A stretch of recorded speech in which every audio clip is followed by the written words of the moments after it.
Greetings, mortals. Greetings, greetings, greetings. It is the Ray Hyclak Show. You've read that right. And oh my God, you're here? Fucking A. Thank you for being here for the shortest hour of your life. That is right.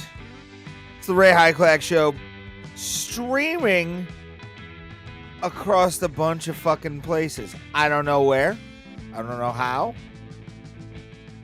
But it's definitely there. We appreciate you for being here. As always, got some fun stuff to talk about. A little sad news.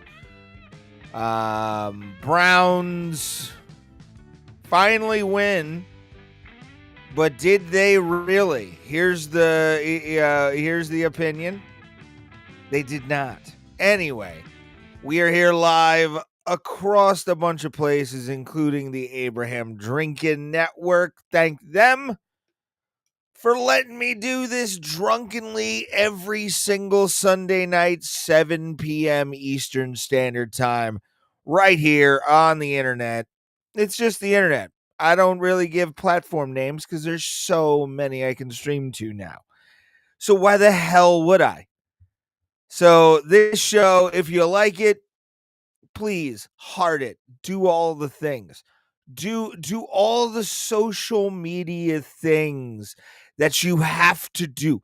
Like, share, follow, subscribe. Something there might be a reminder somewhere on the screen.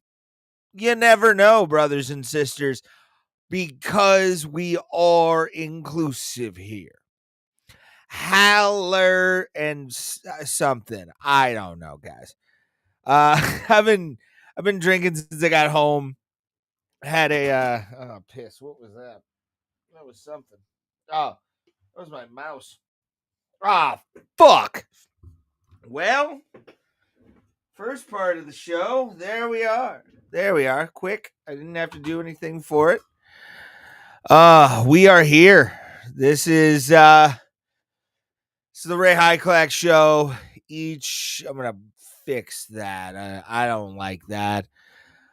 It's the Ray Hyclak Show every single Sunday, 9 p.m. Eastern Standard Time, 6 p.m. Pacific, I guess. I don't know. I don't know where people watch in Australia, to be honest, but it's here, and the podcast is live. The shortest hour of your life that you will spend watching a live stream is this show. I want you to know that. But again, do what it says. Just this. That's all I need. Comments would be nice. Those are down below. They do pop up, so I'm able to read them live as they happen. And we are here to discuss bullshit, really. Biggest story of the day, Ace Frehley of Kiss died. We'll talk about that. We'll also look at the Tom Snyder interview from back in the day, of Ace being completely, like I am right now, kind of hammered, talking to Tom Snyder with the rest of Kiss. And you can tell if you go back, because I'm going to admit I liked Kiss as a kid. I got into them.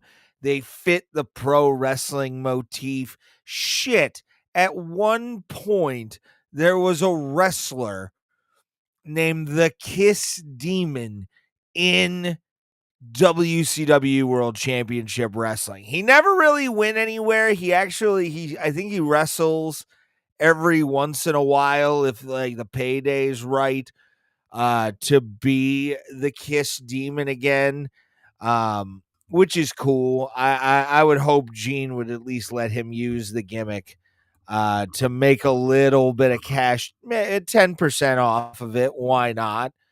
But no, yeah, man.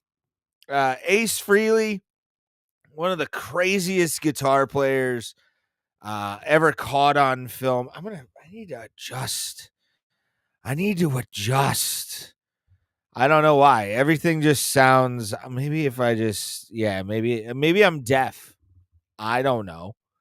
I like to hear myself as a monitor, and I don't know if the sound comes direct if I'm doing this, cuz like my OCD at this point is not taking over my life, but it's there. Like enough where I have a decent work ethic. You know what I'm saying? And it's one of those kind of OCDs that's certain things hit and you have to do them a few times and then you're like, meh. And they're usually when I'm sober. That's the funny part. But yeah, Ace Frehley, again, you want to talk about one of the most prolific guitar players. He's up there. He's above Eddie Van Halen, in my opinion. Wes Borland, uh, trying to think of guitar players. Alex Lifeson of Rush. Ace is above those guys. As long as they're not doing like math rock. Math rock's the one where you're just like, that's just too much like finger movement. And Ace in his prime could have probably done that shit and really got away with it. But like at the same time, um, you look at fraught with a lot of alcoholism, fraught with a lot of drug abuse. Ace was Space Ace. He was the star child. I mean, there's stories written. I'm not going to get into them because honestly, I'm not a like I said. Kiss was something I got into as a kid and then dropped off. Like I could have given fucks less about Kiss after probably what 99 maybe. I want to say 99. I want to say when like the Psycho Circus tour started up, that's when I was kind of like, okay, what is this bullshit? I don't really give a fuck about Kiss anymore. Love the music. A lot of Ace's riffs are in songs that I like. We all know the classics, you know, Rock and Roll All Night, Party Every Day, God of Thunder, fucking, God, what was the, shit. He had his own solo album under the Kiss thing when they all did the 4 solo albums. Which I think one of them had Back in the New York Groove, which if you're an Opie and Anthony fan, you remember Jim Norton doing on the drums a really shitty rendition of Back in the New York Groove. I was actually, when I found out Ace Frehley had passed away, I went back into the Opie and Anthony fan archives on YouTube, a bunch of them, to find Jim Norton doing Back in the New York Groove on, I think, it wasn't like Trapped or Taproot, but it was something like that. Their drum set, some band. It wasn't Godsmack. It wasn't any of those. If you're an old O&A fan, you remember the people that were on O&A. But yeah, Jimmy started doing like, we're back in the New York Groove, and it was totally off key from what Back in the New York Groove was.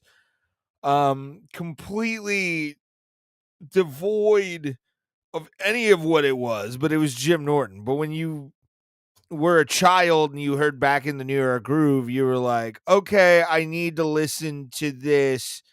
And Ace Frehley did a cover of Back in the New York Groove, which is dope. Ace Frehley was like the one in Kiss, or at least the star child character of Ace Frehley. Out of all of the people in Kiss that you look to, you look at him as the most badass. Paul Stanley's Paul Stanley. He is the voice of Kiss. I can't. Oh, that's weird. I don't like that at all. We need to fix that. Chat box needs to be above my face here. Black Diamond, Love Gun, great songs. Thank you, D-Rest. Appreciate you, buddy. D-Rest, by the way, real fast before I continue on my Kiss Ace Frehley rant here.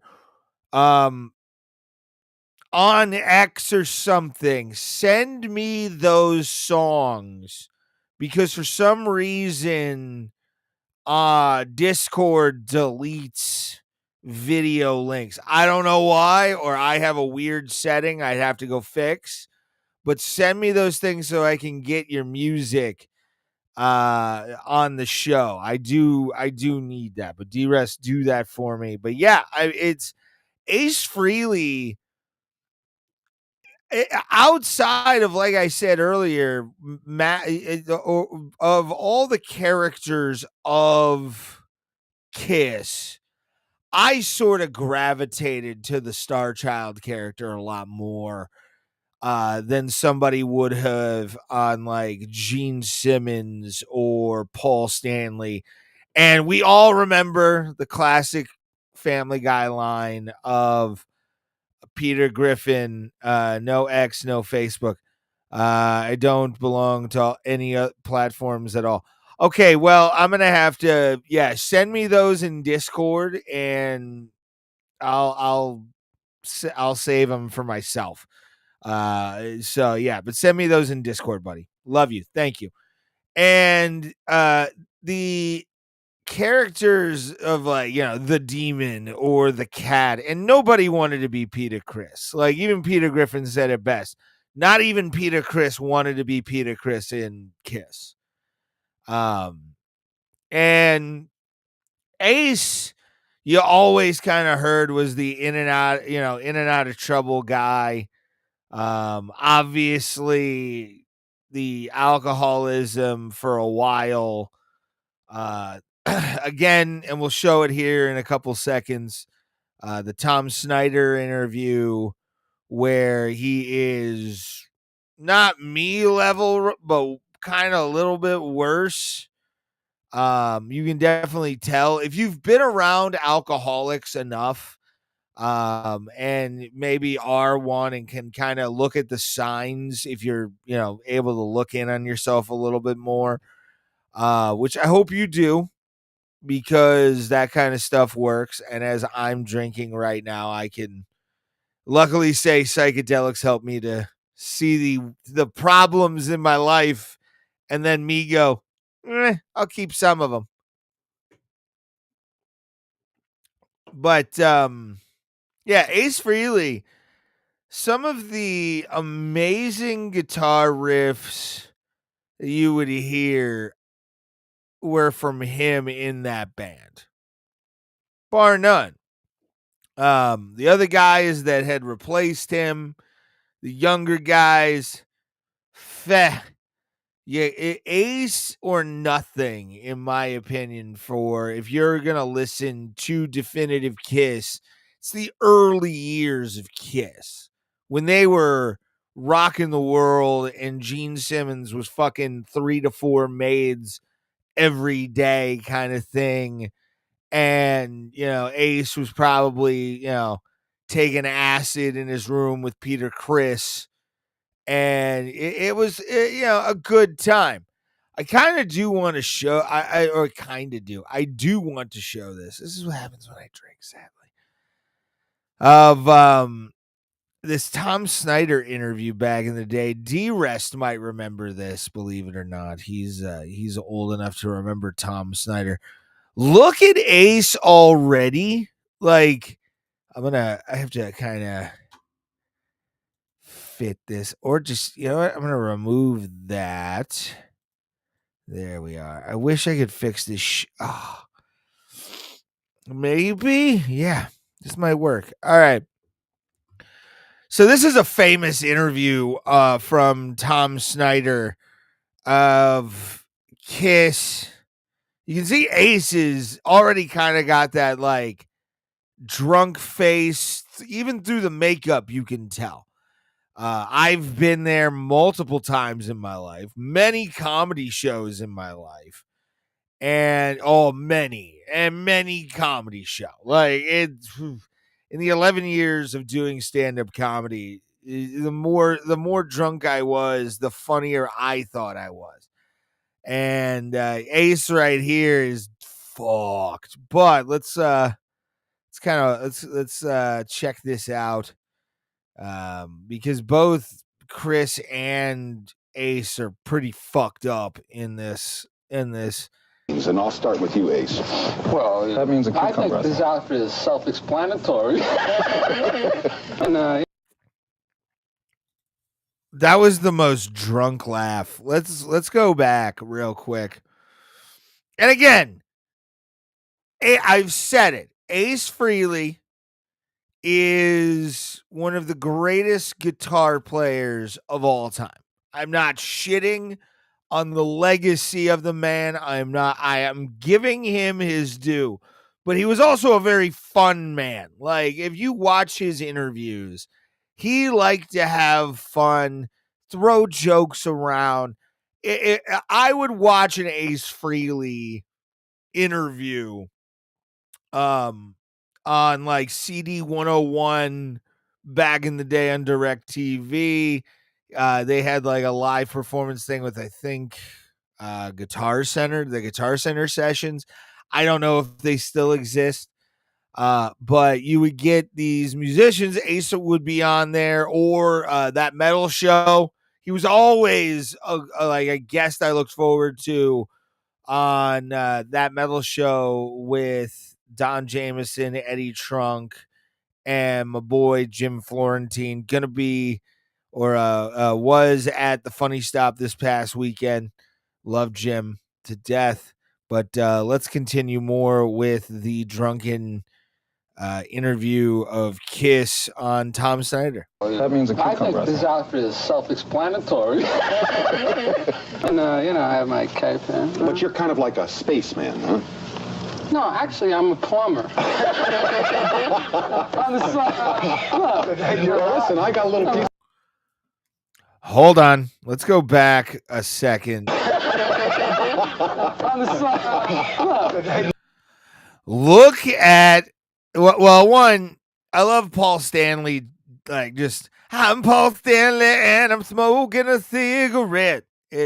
But fucking Gene is the telling one in this interview. Gene is the one that you look at and kind of tells you that Ace really isn't long for the band. Like, he's pissed. He's not happy that he's drunk. And to be honest with you, I'm not a Gene Simmons fan. I've heard a lot of his interviews. I watched Family Jewel. Gene is a prick, and he'll treat every fan of Kiss and everybody that. But like, if he's not in a good mood, you can tell he's not in a good mood, and that is the face of a man who hates his life because he's with somebody who he does not like because they're drunk. I've been around multiple people like this in my life. My ex-podcast partner is one of them. But yeah, you can definitely tell this was sort of beginning of the end for the original lineup of Kiss. Listen, I got a little piece of pipe backstage I'd like to have you work on. Tell me about it.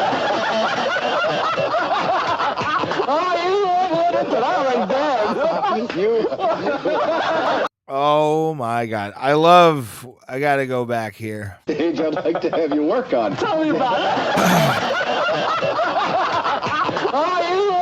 There it is. There's Gene's laughing and everything, but like, you can tell he's pissed at Ace. You can tell he is not happy with Ace Frehley at all in this. But yeah, man, you want to talk about a straight up legend. Ace Frehley one of the real ones in music, and for him to have lived the life that he did is fucking awesome. Thank you guys for watching. Like, share, follow, subscribe. Do all the things. Do all the things. Do them. Thank you guys. I do appreciate it. Yeah, and there's some shit I want to talk about in the sports world. But yeah, it's I think first, before we do that, we should definitely take a weekly take, because I do have some stories that I wanted to discuss. And I'm gonna put one of them up here. Yeah, this first one is gonna be a delight when I play it. But if you haven't watched the show before, I have a segment that I like to do called Weekly Takes, which is my take on the news. And I got some doozies for you today, kids. So let's enjoy.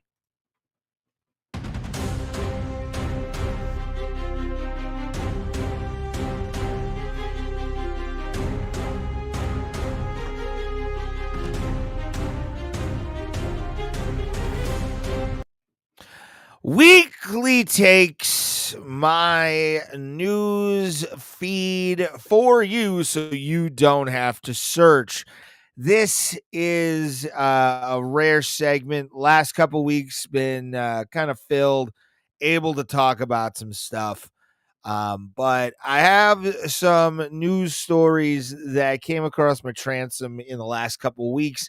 I'm going to grab a beer real quick.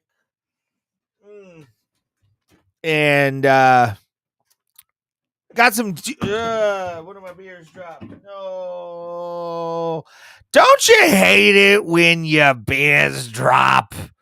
It's my Gilbert Gottfried alcoholism impression. Enjoy, everybody.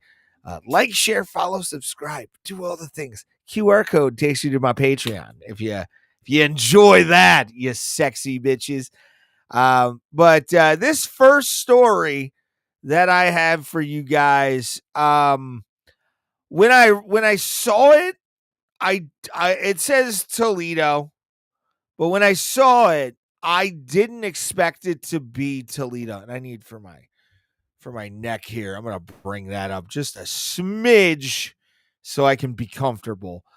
Because I'm like hunched over. Ugh.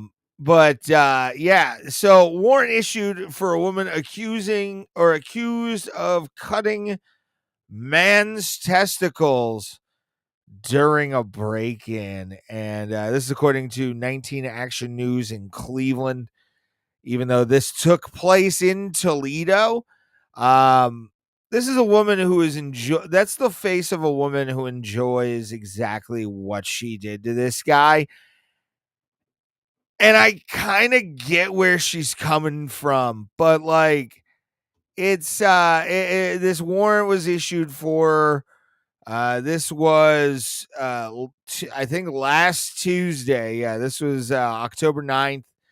And it's Janita Hoppings, 45 years old, is charged with felonious assault and aggravated burglary. Records show Tuesday, Hoppings forcefully kicked open the door of a Toledo home of a man she knows, and the victim told investigators that he heard someone broke in, see who it was. He did not have on clothes at the time.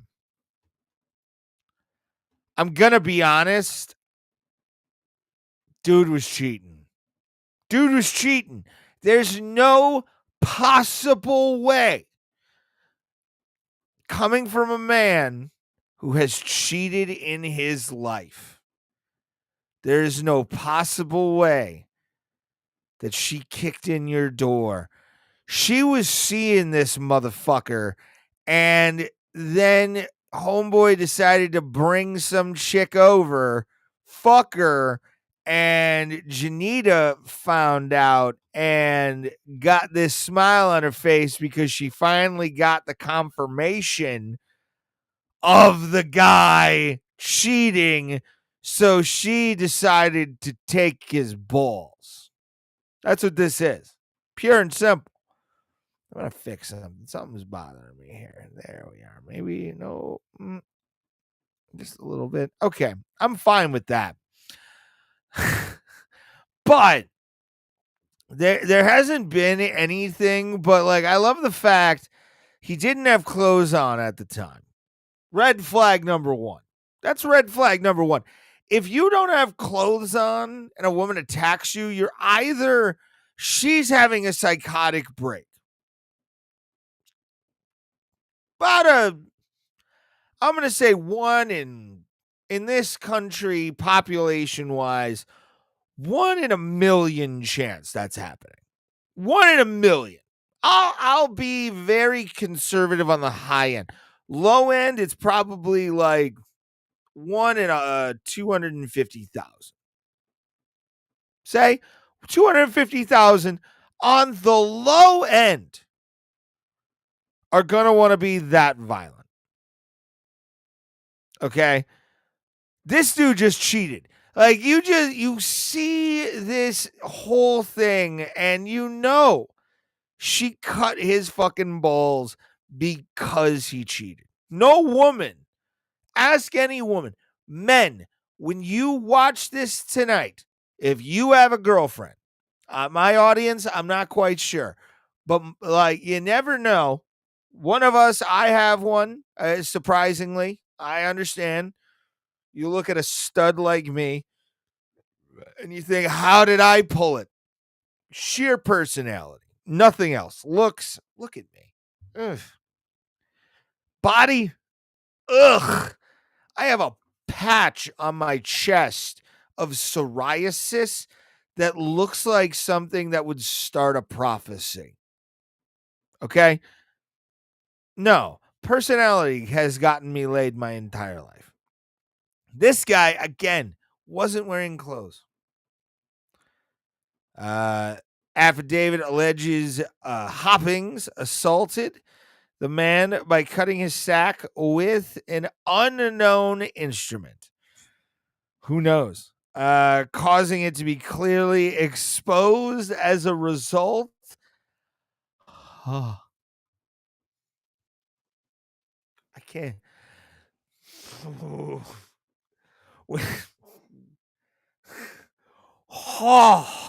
When you're a guy and you see the word laceration and you know it's because of in the sack, the first thing you do is think about yours and like the nausea and like screaming you would probably have in your body from this. Insane. Dude cheated, got what he deserved. Court records show that they issued a police warrant for Hopping's arrest. It's my kind of girl, man. Violent, but she understands why she's violent. You know, she gets that. You know, she got fucked around, and she's not really gonna take any kind of shit. And I'm for it. I'm for it, dude. Let's go. Next one is just a dumb story because I want to do this, but I just don't have the balls. This was a couple weeks ago that Busch Light was giving away 19 years worth of beer money to somebody willing to change their name. And spoiler alert, it's nothing like you don't have to call yourself like Busch because it's Busch Light. You have to name yourself Hunter because it's a hunting can. Busch Light missed out on it. Like, if you would have said to me, Busch Light was doing this, I would have thought that the entry to get into this fucking thing would have been you had to change your name to Bush, but it had like 14 S's or 15 S's. That's what I was thinking. I'm like, you have to do that. There's no other way. But then they were like, cause it's a hunting can, and we're trying to have a Cabela's ad basically on our cans. We need you to change your name to Hunter. Be more fucking creative, man. There is such I'm gonna be honest. I am gonna be very honest. As a child of the 90s, where like we had a mixture. Okay, we had a mixture because we were born. I was born 1989, 36 years old. We were born in a time where our parents had access to like recording capability early on. Caveman recording shit by today's standard. It hurts me to say it, but like VHS tapes, all that kind of shit, man. I got to see commercials from the 80s. I got to see commercials from the 90s.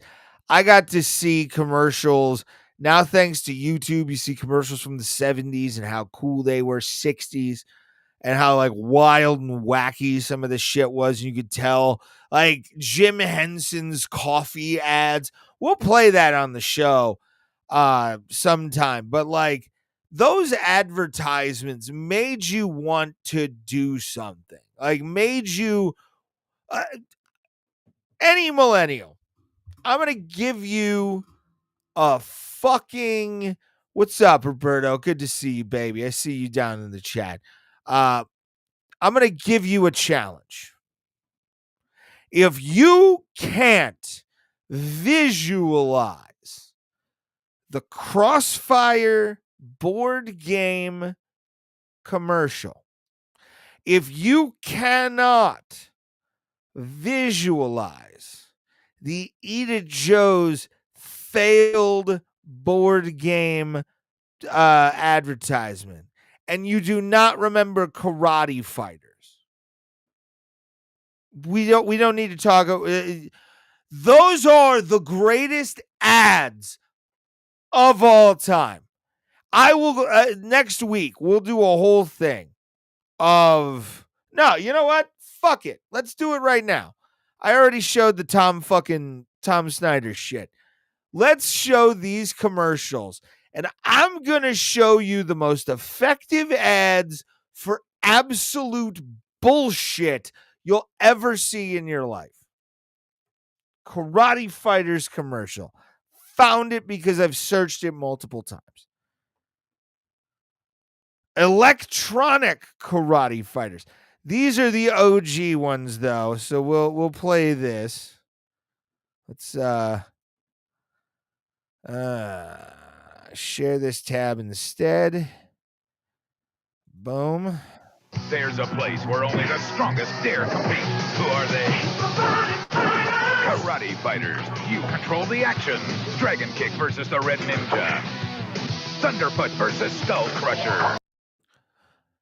This toy, if you remember Karate Fighters, you're an OG, and we love you for that in this show.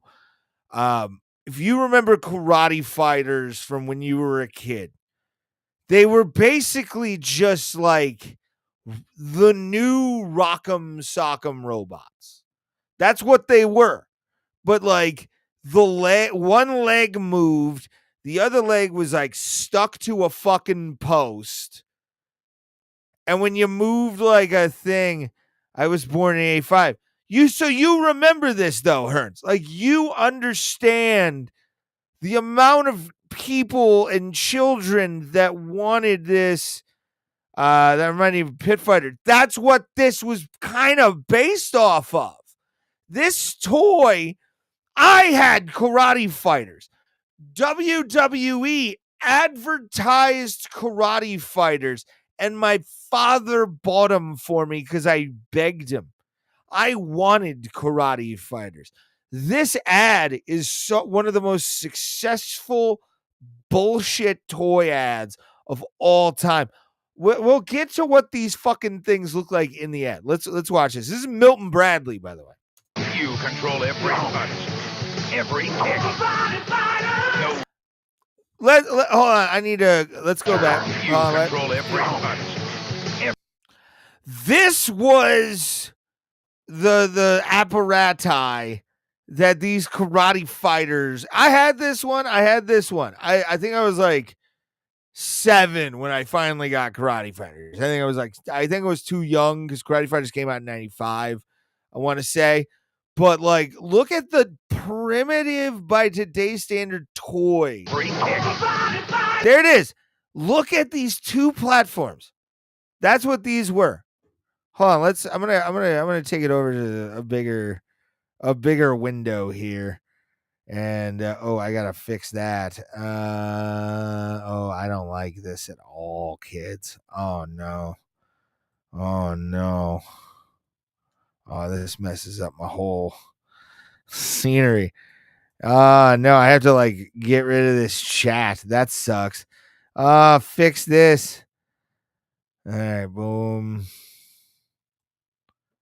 Maybe. Follow the white rabbit. Click the QR code, you bastards. I'm just going to put that up here. And then put that right there. Maybe. Yep. I'm so glad this is just episode 6, kids. This is why we do this. Let's watch some more Karate Fighters. No rules, no referee, no holds barred. Just full contact karate action. Look, and this was like the platforms. These 2 things right here. And you would just basically hold these handles for dear life and then twist a knob at the ass end of the karate fighter, and that was the toy. This fucking toy was everywhere, dog. Everywhere. Let's continue. The man left standing rules. Each set comes with 2 karate fighters. Get your hands on the action. That was everywhere in the 2000s. Everywhere. I'm telling you, fucking everywhere. Then obviously we have to play the one. I want to do this one. Eat at Ralph's commercial. I don't know if you guys remember this one. This was the 80s version. I don't 94 commercial. Because I had Eat at Ralph's as like as a toy. And fuck. Do I have Hey Ralph, want my burger and fries? Oh yeah. Want my pizza and tacos? Oh yeah. Did you eat too? This was high entertainment back in the 90s, by the way, kids. If you don't know about Eat at Ralph's, then I don't know what to tell you. Oh yeah. Eat at Ralph's. Oh yeah. You know it's so much fun. What I love about Eat at Ralph's is it's a board game. It's really, podcasters like Dave Smith or Tim Dillon want to talk about a proper snapshot of America. What is America? What is America? I am going to give you right now, real fast, again, the start of Eat at Ralph's, Milton Bradley. Hey Ralph, want my burger and fries? Oh yeah. Ralph is a fat man who is somehow a magic billboard on a diner. Okay? Diners, One of the most American things you can possibly do and possibly have in your life. We've all been to a diner, everybody, whether it be Waffle House, IHOP, if you're really trashy, right down to a city diner in New York or Denver, or you're having an omelet somewhere. Okay? This is 1995. Okay? Look at this just dashing boy, Ralph, the husky, somehow fry cook, but looks like John Candy with anime eyes. It looks like John Candy in Astro Boy form, but he just eats because he loves to eat. This is America. Watch the rest. Pizza and tacos? Oh, yeah. Did you eat too much? The most American statement ever said in anything. Hold on. Let's play it again. Too much? Whoop, wait. Let me back it up. Did you eat too much? Yeah. And he says, "Oh yeah." Yeah, Ralph's hungry or had too much to eat. Look at the concern on his face, but let's go back. They're throwing food at him. Oh, yeah. Did you eat too much? She asked him, "Did you eat too much?" What is he going to do? He's sad about it. Oh, yeah. Like a model in the 90s just throws up. This was an actual toy. This was a toy back in the 90s, kids. I owned it. I'm not going to say I didn't own Eat at Ralph's. And the thing was, the rules of the game were you could feed Ralph whatever you wanted. You could feed him whatever you wanted. And what does he do? He eats it like a good American. Like a good American. And then all of a sudden, out of nowhere, he Ralphs. That's right. On capitalism. Oh, yeah. Watch out, here it comes. They created a game based off of just eating so much food. So much food that a billboard throws it up. So much fun to eat at Ralph's. Oh, yeah. Watch out, here it comes. It's Eat at Ralph's. First to feed Ralph all their food wins, but be careful because you never know. You would get dealt cards, and if you actually fed him all your things, you were the winner of the game. That was the whole thing. Eat at Ralph's. Oh, You yeah. know it's so much fun to eat at Ralph's. Oh, yeah. Watch out, here it comes. Eat at Ralph's. Oh, yeah. Nuts. And why is Denver cold sore medical Ralph, commercial on my thing? I'll have to look up that for sure. And then the final commercial I do want to show, since we got off on this, because honestly, Browns winning. I mean, they beat Miami. That's like it's like getting a C when you should have gotten at least a D. You know that. And they blew them out, which they should have. Dan Soder's homeboy does not do good. And then I'll finish the show talking about the Jeff Hatrix stuff because I do want to end the show on that. I feel like I should. But obviously, the last one I definitely want to show is the Crossfire commercial. Like, you would have thought this game, until you played it, was fucking epic. You would have thought you were going into like fucking Thunderdome watching this ad. And to be honest, it's a okay game. You know, the trigger just broke every once in a while. I played it several times at several different houses because of the ad. And this is why you look at this ad, and it's one of the greatest ads of all time. It's sometime in the future. The ultimate challenge. Crossfire. Crossfire. You can come. Crossfire.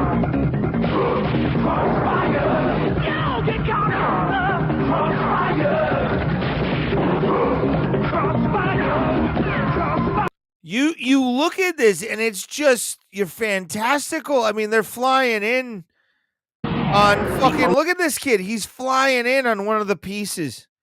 It's fucking amazing. Fucking great, man. It's great. And then once the guy loses, this is what happens. It's sent into oblivion. He died. He fucking died. Oh, those are some of the greatest fucking commercials of all time, man. For sure. I love those commercials. I'm scared of Seattle or Toronto. Dodgers waiting for Seattle or Toronto. I don't know anybody on Toronto's team to really kind of give an opinion, but I want that dude with the big dumper, the big ass dude that's fucking, he hit what, 59 home runs or 60 home runs this season. Probably using partially a torpedo bat, but you know, whatever. But he won the home run derby, and he was a badass fucking dude, man. Kind of looks like Dilbert. Thank you, George Gresco. Appreciate that. There's some comments actually I've missed a little bit. Reminds me of Pit Fighter. Yep, Looney Tunes cartoon. Speedy Gonzalez misspelled words on the town he lives. Kind of looks like Dilbert. Yep. Thank you. Man, I always wanted the Nintendo glove. My family was too poor to buy it for me. I looked at the Nintendo glove and I was like, that probably doesn't work. Because even when like the gaming community in my era, we were like PlayStation, and a Super NES with some NES, but like you looked at the Power Glove as sort of a joke. I think like I looked at it even as a young kid, like, what is that really gonna do to help me win this game? Granted, the buttons on the fucking forearm, dope as fuck. Loved it. Loved the design of the Power Glove. But you just like, meh, well, commercials in the 90s were crazy. There's some of the wildest fucking commercials, acid trips being shown to children, to like a guy I know, Sean Lynch, was in a Starburst commercial. It looks like somebody did DMT while fucking doing it. Like it's the fucking Capri Sun commercials in the 90s were crazy. Like those were nuts. So you look at 90s commercials and you're like, they really were like peak mind control. If you want to talk about fucking MK Ultra and all that shit now, look at 90s toy commercials and tell me they weren't trying to control our brains. I'm convinced of it almost. I'm convinced. All right. So show's an hour, so I'm going to keep this within not the time frame, but we're probably going to go hour and 15 because I do want to address something that has popped up recently, and it kind of makes me mad because it would have also been a great opportunity for this person to make aware. And I'm going to do this before I start this fucking rant. I want to encourage you, if you are a massive, and I am one, I am a big Mushroom Head fan. Have been since 6th grade when Double X dropped, which was an amalgamation of Super Buick and the Mushroom Head EPs to create this album for their debut. One of the greatest metal bands of all time, mask-wise. They had their own. They have always had their own unique style. Always been horror themed. And I'm going to say this real quick. Go, if you are a Mushroom Head fan, go to Jeffrey Hatrix's Patreon. Go subscribe to his Patreon. Help him out. He has been through a lot. I get it. I understand. The man has been through a lot, and I encourage every single person to go to his Patreon, subscribe, help him pay his medical bills, help him pay every single thing that he has to do. Join the Q&A that he's making you pay. Do it. Because honestly, what he has been through, what he has had happen in his life, the man deserves his flowers in the metal community. But Jeff, I'm kind of pissed off at you. I really am. Like I said, been a fan my entire life and wanted to have you October 5th on this show. Wanted to do a full hour-long interview about your process of what you were, having done with the treatments, how you were feeling, all that kind of stuff. You wouldn't have had to leave the fucking house at all, my friend. At all. All you would have had to do is accept a link. And what did you do? You ghosted me. You didn't even send me. And that's going to be another little point here on this rant. If he would have sent me an email saying, hey, man, I'm going to do this, and this is what I'm doing. If you want to share it out, feel free to do so. Would have done it in a heartbeat. But the fact that I just got nothing from him is sort of shit. I'm not going to lie, dude. Like, I feel kind of slighted. I feel kind of like, what the fuck? I came to you as I emailed you as a fan and as somebody who has spent his whole life branded myself with your logo in tattoo form. And you just ghost me. Like, that's the unprofessional part. I wouldn't be really pissy if he would have sent me an email and said, hey, man, I'm doing this on my Patreon. Could you give me a shout out? I would have done it. I would have done it in a fucking heartbeat. I'm still going to encourage people. Go subscribe to Jeffrey Hatrix's Patreon to help him out. Get him where he needs to go. He is putting out new music as we speak. I will not be paying my money to that Patreon or supporting him in any other way outside of maybe a share from now on because of the fact that he just like ghosted me and then started selling off Q&As. I came to him. Not going to lie. As we speak, the rapper Juice WRLD is doing a concert somewhere in this country. The guy that did I Hope the Worst, I haven't heard of his music, but I'll check it out. Do it. Go check out Jeffrey Hatrix's music. I am not going to say don't do it because it's a dick move, but I'm going to call out what happened in this situation. Because I love that band. I love what he has stood for as an artist. He has lived his life the way he should. But again, dude, a fucking email would have been nice to tell me to go fuck myself instead of telling me and giving my fucking hopes up on one of the biggest interviews of my life.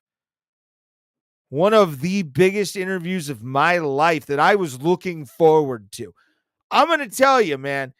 I have interviewed people like Gene Snitsky. I have interviewed people like Brian Kendrick, pro wrestlers in a very niche thing. But to have been able to have interviewed a man in Jeffrey Hatrix that I loved, cherished, I still listen to his music. I'm not going to be more, I'm not going to listen to his music. Fuck that. Mushroomhead is one of the greatest fucking metal bands of all time, and he's part of that history. I am going to acknowledge that fully. But to just not get a response is kind of shit, dude. I'm not going to lie. It's just a shit thing. It's one of, like, J-Man at least left me on red. I'll give J-Man his fucking credit. J-Man left me on red. Waylon, I have not heard from him. I got an auto response. You emailed me back. You said yes, and then ghosted me, and then all of a sudden put Q&A on your second and third level fucking Patreon to fucking sell a Q&A about Mushroomhead. I'm not going to pay that, man. If you say yes to me, I'm not paying you a single dime for an interview. No offense. Anybody that comes on this show, straight up, you're not getting paid to be here except in publicity. And I hope you give me a little bit of publicity for being on this fucking show. If you don't, okay, next episode. No big whoop. But again, it's just the fact that he left me on fucking red. As I get older, I saw the devil's work in the city. Well, oof, you live out in L.A., Roberto. This dude lives in Cleveland. Like, this is different. Like, I'm not expecting, I just was expecting a response instead of no response, which is what I got. I thought that was kind of shit. So what are you gonna do? I guess don't put your heroes out there, but don't email your heroes, I guess is what the thing is. Next week or within the next couple weeks, I'm just gonna not give a full time, but within the next couple weeks, I gotta figure this fucking mic situation out. Can you guys hear me? I can't. I think I'm on. I don't know. But let me do this real. Yeah, maybe. I can't really tell. Anyway, next week or within the next couple weeks, I'm gonna work it out. Yeah, loud and clear. Thank you. I love Local H helmet. Local H is dope live. I've seen them about 3 times live. Really fantastic band. They're out of Chicago. They had the song Bound to the Floor back in the day, and you just don't get it. Keep you copacetic. They're fucking great. I should hit him up for fucking, that'd be a good one. But yeah, dude, again, fuck it. Why not come on this show? And the minimal people that come on here will guarantee help you to be on with your fucking Patreon and all that kind of stuff. So I felt pissy about it. But within the next couple of weeks, we're going to have Juice World coming on the show. Juice Cuz, not Juice World, Juice Cuz, who did the song I Hope the Worst. Silverchair was dope. Helmet's great, but like Local H, man. Local H was fucking awesome. Jimmy Ward. Hey, Jimmy. Thank you, buddy, for being here. Silverchair was great too. But next week, like I said, next couple weeks, Juice Cuz, the guy that is behind I Hope the Worst, which is a hip-hop track that's just a massive diss track to anybody. Go check that out. I Hope the Worst. I got some questions for him on that. And definitely excited for that. But I wanted to end the show just on that fucking little rant about Jeffrey Nothing kind of just ghosting the fucking show and not really giving me a response. It just pissed me off a little bit. I've had that happen to me a few times. Mark Hunt, he was just busy. He got back to me. The Pride Lady, Lenny Hart, she no-showed my old podcast, and I really haven't forgiven her since. And this is the one that was kind of like, fuck you, man. Like, what the fuck? Was Jeffrey Nothing from Mushroomhead. But what are you gonna do? I guess don't meet your heroes. I would say just meet your heroes if you really want to, but who knows? All right, kids, I think it's time to go. If you want to join me, go to @ScallyBandit on YouTube. It's my gaming channel. I'm gonna go live for a little bit and go play some skate live, go do some lines, go pull off some insane stuff. I'm going to play the music right now. as we pull into the outro of the show. Chino Moreno was a scumbag when I met him. Oh, that sucks. But we're done for the night.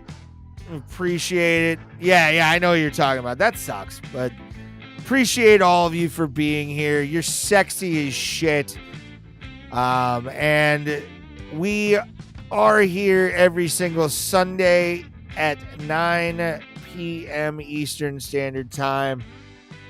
Make sure to stick in the chat, stick around, hit the notification bell to see when I go live every single Sunday, 9 p.m. Eastern Standard Time. Go over to Scally Bandit on YouTube, and I'm going to be playing some video games here in a second. But as always, no matter where you're at in life, no matter where you're at on the socio-economic scale, just want you to remember one thing, my friends, which is everybody gets bugs. Thank you, guys. Have a great night. Thank you.